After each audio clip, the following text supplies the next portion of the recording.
What's up guys, welcome to Wasted Space, and we're back in Space Engineers, back with another planets tutorial, and this is kind of part 2, so we've found our landing zone, and the next step is to kind of, the very first thing we're going to think about doing, which in my mind involves getting and finding and transporting ore.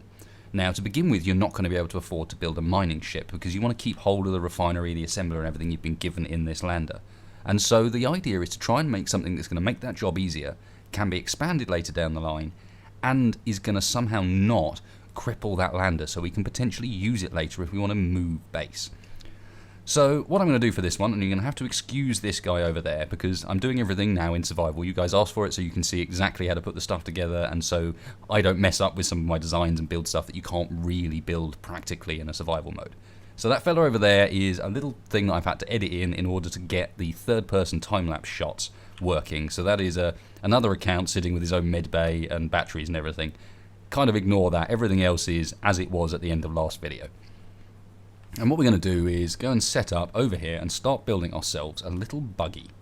So first step, as you would expect, sorry, is to place ourselves down some sort of platform to be building this buggy on. And this platform does not need to be fleshed out. You know, you don't need to finish this off. This can stay as just a grid, and I tend to build it something a bit like that, maybe. No, in fact, even that should be plenty. And the idea is we should just be able to jump up on the back of it, and we're going to stick down a new small ship in the middle. So we're going to build ourselves a little buggy, and the idea of this, the idea of this buggy is to be able to build something that's going to help our exploration and also help us carry stuff back and forth from mining. We're going to be doing hand drilling to begin with, but this is going to make that hand drilling a lot less painful because we're not going to have to run back and forth to the lander each time. So we're basically going to build out a frame for an 8-wheeled vehicle, and the 8 wheels is kind of one of the intrinsic parts of this. It needs those 8 wheels, so while you could technically build it smaller, it will not handle particularly well if you do. So basically all we're doing now is building out sort of a central frame, and I need one more block on there as well. And I'm going to go around and I'm going to weld this in time-lapse later, but this way you can see me sort of at least building the frame together, and then the welding part obviously is a bit less important. The only important part there is that we have all the materials we need for it to work. So that's almost everything. Let's go and build one more bit on the far end down here so that we have the space for our 8 wheels, and they're all evenly spaced out. And the evenly spacing out really does make quite a big difference when it comes to setting up your wheel settings. So the other thing I'm going to need to do is get a few blocks that we're going to use for this. So we're going to need that. We're going to need a rotor, believe it or not, slightly dangerous. We are going to need an ore detector because that's one of the sort of primary functions here. And then we're going to put a couple of small cargo containers to begin with as well. And they're just going to make things a little bit easier for us all in all. And we're going to have a funny landing gear, but I'll explain that as we go. First up, I need these, because we're going to mount all the wheels a bit lower down, like you would expect, and this just gives us nice ground clearance when it comes to not bashing the thing on the floor, which is always helpful. So again, wheel suspension, the right way up for wheel suspension, I always used to get this wrong, is you have the flat bit. It's the way around you wouldn't expect it to be, basically. So in my mind, you should have the flat bit like this, trying to get where you can see it. The flat bit like that, in my mind, it should be at the top. That kind of makes sense as suspension goes, but unfortunately that's not the way around it goes. The flat bit is the bottom, so make sure to get them that way up, and it makes it a little bit easier in the control panel when you're adapting things afterwards. And then more around on this side. Same deal. Now, obviously these videos are going to be a little bit longer because I'm doing everything in survival mode. It was one of the reasons I did stuff in creative before, was because at least it speeds up this whole process. So you guys are going to have to let me know what you think. I mean, if you prefer this style of tutorial, then I don't mind doing them. They're just as good as any others. It's simply I want you guys to actually want to watch them. So if these end up being too long, then you'll have to let me know and we can do something about that. Maybe find a quicker way of editing them. So we've got our basic frame there. We need a way of getting up onto the vehicle, and the easiest way to do this is to get a couple of these diagonal blocks and stick them on the corner here. A lot of slightly clunky jumping around, but I don't even have any hydrogen at the moment by the looks of things, so I must have left my jetpack on and used what little we had. But you can, with a bit of a running jump, get up onto those arms. I probably need to make it a bit easier for myself, like so. There we go. It's a bit of a faff getting up on top of this thing, but it's easier than trying to build it any other method of it. So next up, we're going to need some batteries, and you have enough materials in the lander that's just sitting in cargo containers to build a pair of batteries. I'm going to put these kind of centrally on the vehicle, but slightly more towards the back. This is the back end back here. The other things we're going to put back here, so we're going to need some solar panels, and we have plenty of materials for solar panels in the boxes. So these are not really much of a concern, but we're going to use 2 on this vehicle. So you need to build a little frame for them to sit on that comes out the sides here. And just continue that off, and 4 blocks is the ideal length. Obviously trying not to fall off the vehicle while I do so, and I've had some slight weirdness where I've actually killed myself jumping around on this thing. I don't know what it is that's hurting me, but something walking around on this can hurt you at times. I think it might be the wheels. Just be aware, be slightly careful when you're building on here that you may take damage for some reason. So now we just need to position these solar panels, get them the right way around, and line them up on these blocks. And as long as we get them in the right sort of place, there we go. We want them as far forward as we can, really. So 1 there, and then the same on the other side. There we go. And what you should find is they are ever so slightly overhanging the front, like that, which is spot on with how we want things lined up. So we've got our solar panels, we've got our batteries. We now need a remote control. Now this is because we're not going to build a cockpit on this. Cockpits are quite expensive. It's much cheaper to build a passenger seat and a remote control for it. So for this purpose, we're going to stick the 2 together. We don't even need an antenna when doing it this way. And by the looks of things, I don't have the interior plate for this. So this is a perfect opportunity for me to run and talk quickly about what parts we're going to use in this ship to make this work that are going to get ground down but aren't essential. So if we come up in here, I'm going to ditch my inventory just so that I don't lose any parts. I dump all this stuff into the cargo container by the door. And then what we're going to get rid of is basically all the stuff in here that's non-essential. So, for example, this programming block we're going to get rid of. We're going to get rid of both LCDs by the doors. So there's a pair of these LCDs either side. Where is it? Okay, maybe it's upstairs that the pair of the LCDs are. Go up here. Yeah, it's up here that we got the 2 LCDs. So you can see they're off at the moment because I was conserving power. But we're going to get rid of both of these. These are giving us tons of bulletproof glass. It's giving us construction components. Weld that back up again. And the other, we're also going to go over here. We're going to get rid of these windows. We need to get rid of these windows for the girders. Doesn't really matter. You're in a oxygen atmosphere, so don't need those windows at all. We're just going to get rid of 2 of these. 1 either side. It's actually quite nice. It means you can get out and repair the engines if you ever need to. And then we're going to remove this floor here, which isn't actually needed. There's a refinery underneath it that we want to keep if we possibly can. And these are kind of been put on top to make it look pretty and smooth to walk on, but they're not needed for the building process. So we're going to get rid of all of these because these are providing us with the interior plate we're missing. And all of this is giving us tons of construction components. So that's the sort of necessities from inside here. There's one last thing we need to get rid of, but to get rid of that we need to go down underneath the ship. So we're going to run down here. And we have an ore detector. Now it is kind of handy to have an ore detector on your landing ship. We used it to land, obviously. But at the same time, it's also kind of handy to have an ore detector on your small ships to begin with. And this one big one will fund a lot of little ore detectors. So to begin with, I advise cutting this thing down and then rebuilding it later. So as you can see, it's got all sorts of juicy stuff in there, and the motors in here are also something we kind of need for what we're doing. So that's all the bits and bobs we now need to get every component on this finished up. So what I'm now going to do is run around. We're going to get the last few bits placed down, and then we'll go over to the time lapse and weld the whole thing up.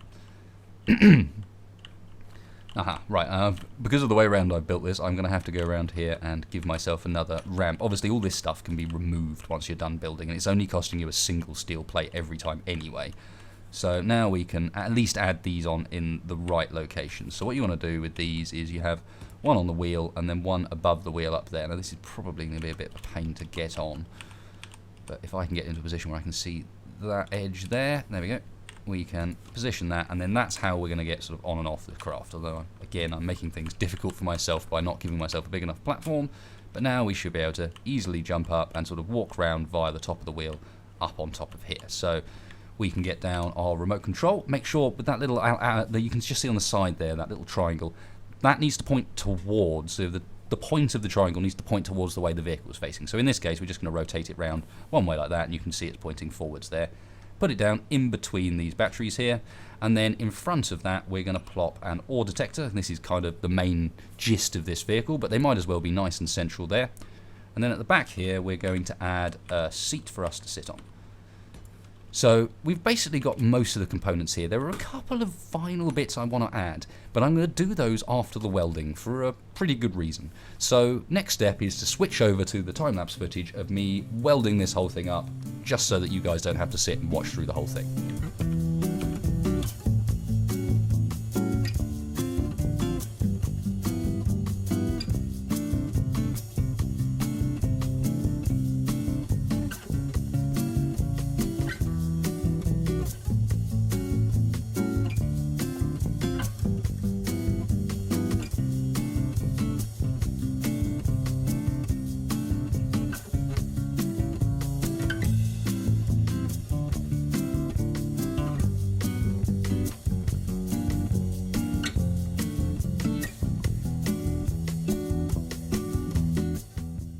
So we're now at a point where the whole thing's kind of welded up and mostly ready to go. There's a few little bits that need adding to it, but there's a few bits that we really want to do to it first before we even worry about that.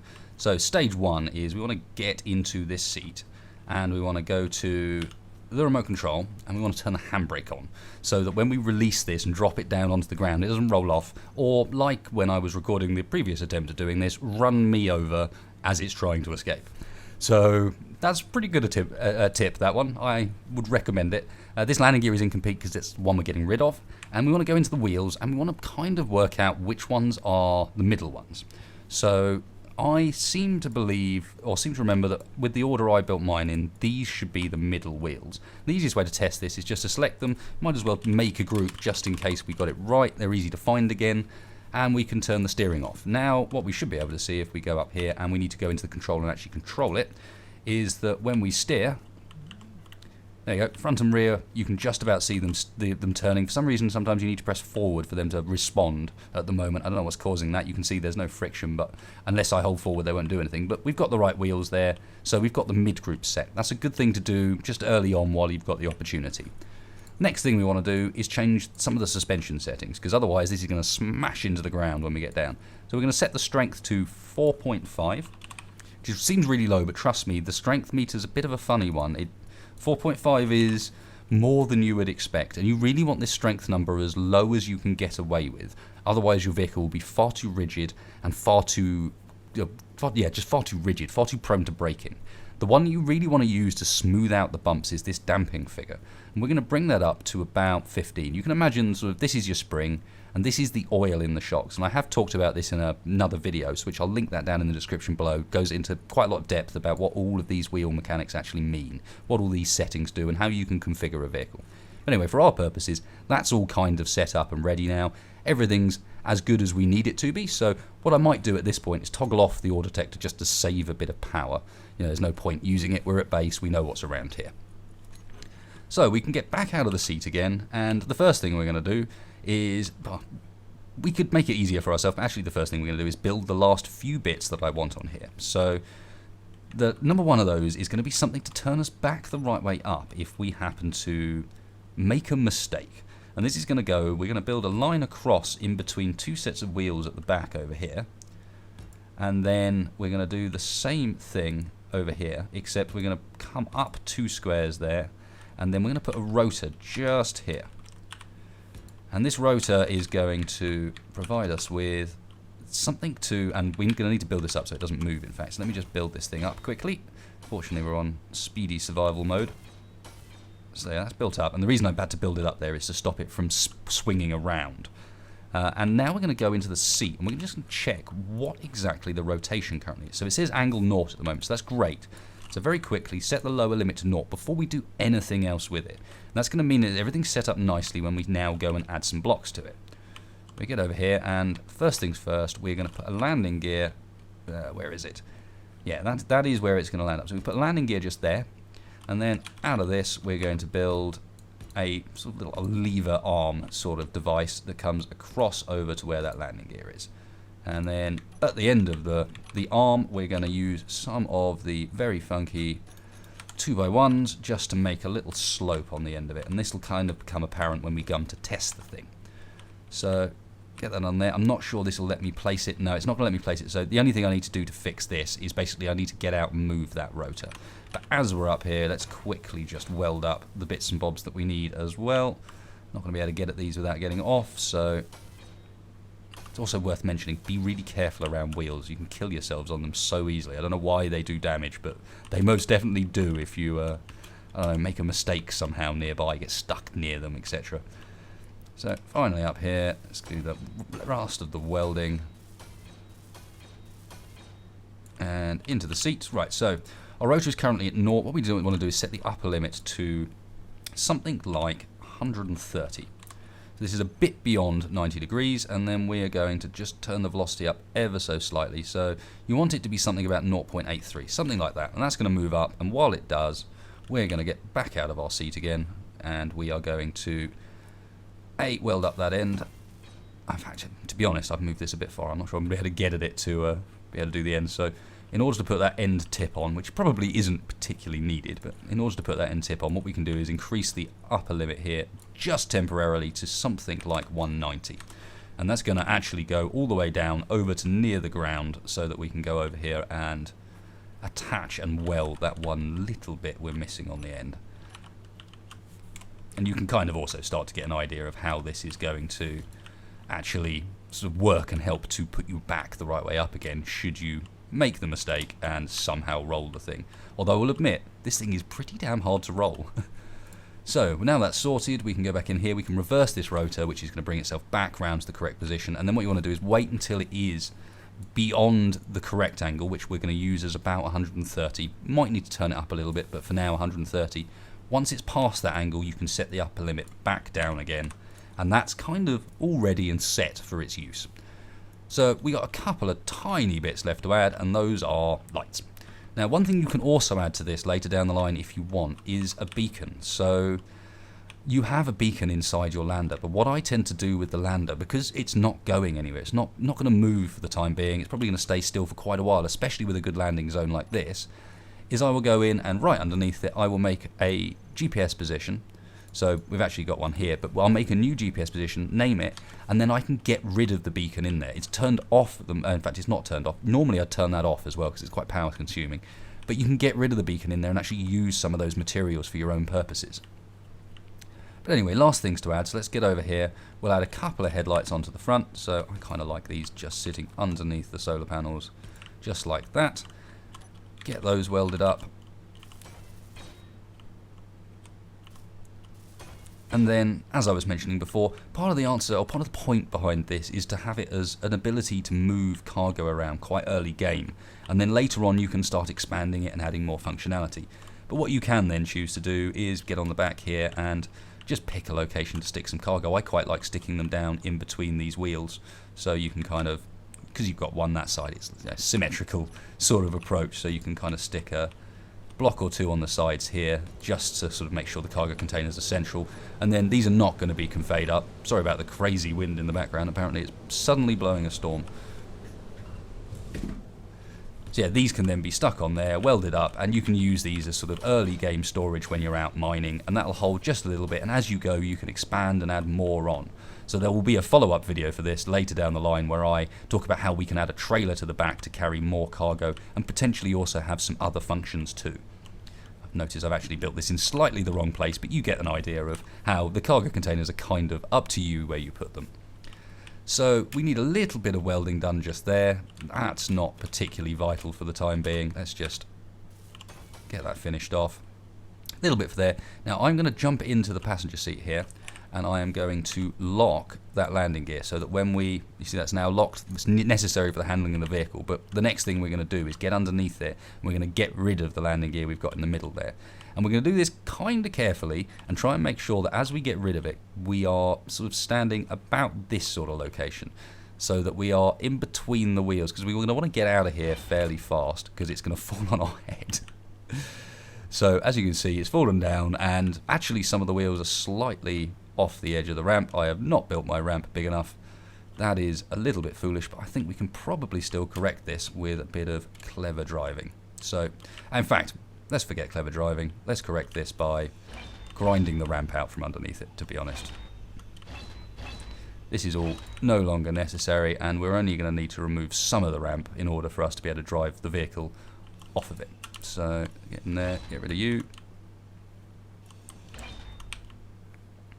Now this is why it was important we had the handbrake on, because you can see with all this movement, if you didn't have the handbrake on, as I said, I ran myself over last time, so never a great move to forget that. We're now down on the surface, everything's pretty much set up. There's a block under there that if you can get at it, you want to try and remove, but it can be a bit of a pain, and because of where I've put the cargo containers there, we're probably not going to be able to get at it in this design. Maybe if you come at it from under here. Oh, there we go. So yeah, you want to try and get rid of that, keep the ground clearance nice and good, and then there's tiny little bit of wheel setup to do, and everything here is done. So let's just get up, get into our seat. Now, wheel setup, so mid wheels, as I said, these we're going to want to change. That's why we found them to begin with, and we're going to turn these down, steering angle to like 1 degree. It really does help having the wheels in the middle not steering very much. The other thing we're going to do is find our rear wheels, which should be this one and this one, I believe. Let's turn the steering off to do the same check we did before. Quickly access the remote control so that we're in control, and in fact no, those were not the rear wheels, those were the front wheels because of the way around we built it. So these are the front wheels, steering on for those, these are the rear wheels, and all we want with the rear wheels is slightly less steering at the back, ever so slightly less steering at the back. Then finally select the whole lot, and obviously our damping and our strength we've already set before we fell down. All we want is a speed limit, about 100 kilometers an hour is pretty good, because you will override this, you will break this going downhill. So if you come at a hill already doing 240, you're probably in trouble. So trust me, 100 kilometers an hour feels plenty fast enough. And then the rest of this, that's probably too much friction, so maybe bring it down to sort of 20-21%. The power's okay, we will change that if we ever get stuck, we can turn it up if we get stuck. But you don't want too much power because it makes the vehicle uncontrollable and kind of jerky and juddery. So that's it, it's all set up and ready to rock. So if we press P, and what P is going to do is unlock the landing gear as well. And we don't want that because P obviously does both landing gear and handbrake. So if we go in here and we unlock this first, every time we press P it's now going to be the other way around. So we press P, we'll turn the handbrake on, but unlock the landing gear, or vice versa, lock the landing gear but turn the handbrake off, which is perfect for the way around we want it. And then we can also just, if you don't like using P obviously, you can drag the things manually down here. So we could also drag the landing gear down and have switch lock. And then we could also drag the remote control down and have, where's our handbrake? There we go, handbrake on off, if you wanted it to have a little bit more control. And then finally, we want the rotor on reverse, and probably our ore detector set to on off. That way we can turn it off or on when we need it. So I'm just going to use the P, and you'll be able to see with 1 and 2 that these two are going to reverse each other. So we've now got the landing gear locked and our handbrake off, and we can go for a little drive. And you'll be able to see that it's a pretty nice little handling vehicle. It's pretty tough. It's very difficult to cause any real damage to it. It's slightly slidey, you see here, but that's partly because we're on ice. Ice is obviously a bit slidey. And it's partly because slidey prevents you from rolling it too easily. And it's still controllable. I mean, we're at max speed here, and we can still turn. And if you control the drift, you can kind of pull it round corners quite happily. Or you can just slow down a bit using space, and then the turn will be much sharper. And what I'm going to try and do, just as a demonstration, obviously I could have the ore detector on here, we got plenty of power usage, even with our lights on we can go for 22 hours, with that tiny bit of battery life that were in the batteries when we first built them. And of course we got solar panels on there too for when the sun comes up. Pardon me. But what I am going to try and do is see if we can't find some fairly ridiculous terrain, just to quickly demonstrate that this is a pretty tough little vehicle. Now, one little upgrade that I like to do quite early on that I haven't done to this because it's not technically necessary, but is not a bad thing to do as like your first upgrade to this particular vehicle, because this is definitely a vehicle I'd look at upgrading. So if we stop for a second and I just jump out of the cockpit, what I would look at doing is, you can see how this arm here is sort of up a bit. I would extend that to about there, build another one coming up, say, on this side here. You might have to build another boarding ramp, but build another one coming up there. 2 at the front, so that if you roll it, this solar panel setup doesn't get squashed. So if at any point you roll it, your expensive bits with your solar cells and your batteries, they're protected. You're not about to lose that. And then of course, you can use the Shremek system here to turn yourself back upright again. So let's get back in control, and just to finish up, as I said, let's find ourselves a hill of some sort that's a bit ridiculous to... Rolling down is almost more impressive than going up. It can go up pretty nasty terrain, it can go down pretty nasty terrain. In fact, there's a nice cliff to demonstrate on. But it's the down, I think, that's the important part, because that's where you tend to lose control of your vehicle. When you're going uphill, obviously, at any point you like, you can stop. But when you're going downhill, it's much, much more difficult. As you can see here, I'm trying to turn, because we've got quite a lot of speed, it's sliding around quite a bit. So it's much more about how you can deal with some of these sort of steeper stuff going both up and down, but primarily down. So this is a pretty steep hill here, and that's a pretty steep bit of cliff. Let's see if we can make it up there. It's a bit jaggedy, but so far looking good. Little bit stuck there, and this is what I was saying earlier about the power. If at any point you end up in this sort of problem, and it's not a bad idea to have a wheel group set up, you can temporarily go down and turn the power up a bit. And this is going to make the vehicle a lot more violent, but also a lot more capable of pulling itself out of little problems like this. Now you can see how we overshot that massively because of the amount of power we had. But it's enabled us to get out of that tough spot. We haven't damaged ourselves in any way, and we can now go back in here and turn the power back down to something a bit more sensible. So it looks like I've picked a pretty poor location for demonstrating the uphill climbing abilities, as this is a pretty craggy bit of rock. I'm not sure anyone would want to be driving up this particularly, but oh, there we go. No worries. No worries. You're going to roll for me? No, you're not even going to roll for me, are you? A roll would be great because I could demonstrate the Shremek, but trust, I mean, as you can imagine, it just tilts you over. This is a very light vessel. Even with stuff in the cargo, it's a very light vessel, so you've got no problems in that respect. All you do is press P, you're upside down, so P would lock your wheels so that when you turn over you don't roll, and at the same time you then just press that, and you can imagine that that's ever so slowly going to lift the vehicle up and tip it over. And then once it is tipped over, you're landing, everything's locked, so you're not moving, your handbrake's on, and you can move this thing back down again.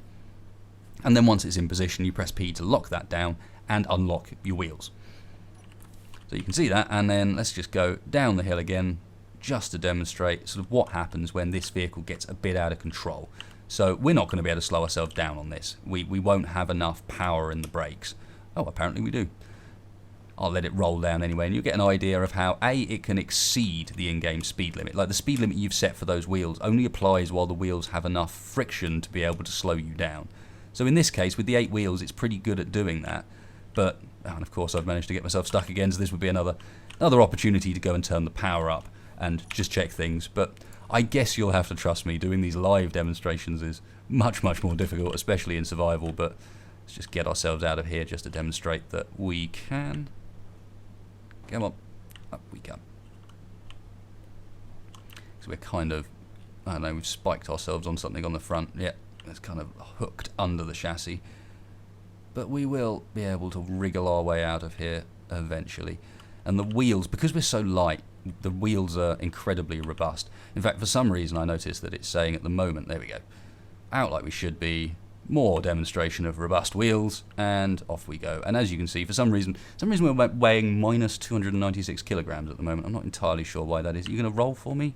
No, it just does not want to roll. Anyway, guys, you get the idea. I give up on trying to make it roll. You've got a Shremek if you do. You can see how tough this thing is. You can see how stable it is as far as driving around. So I hope you do give it a try. I hope you guys like this new format with the survival thing. Obviously, it's a much longer video, so let me know what you think. If this works, then great, I'll keep doing it. If it doesn't work, then let me know about that as well, and I'll go back to doing the creative builds, but keep the focus on stuff for survival. So thanks a lot for watching, guys. If you did like it, please hit like, please hit subscribe. It does really help me and the channel out. And otherwise, I will catch you next time.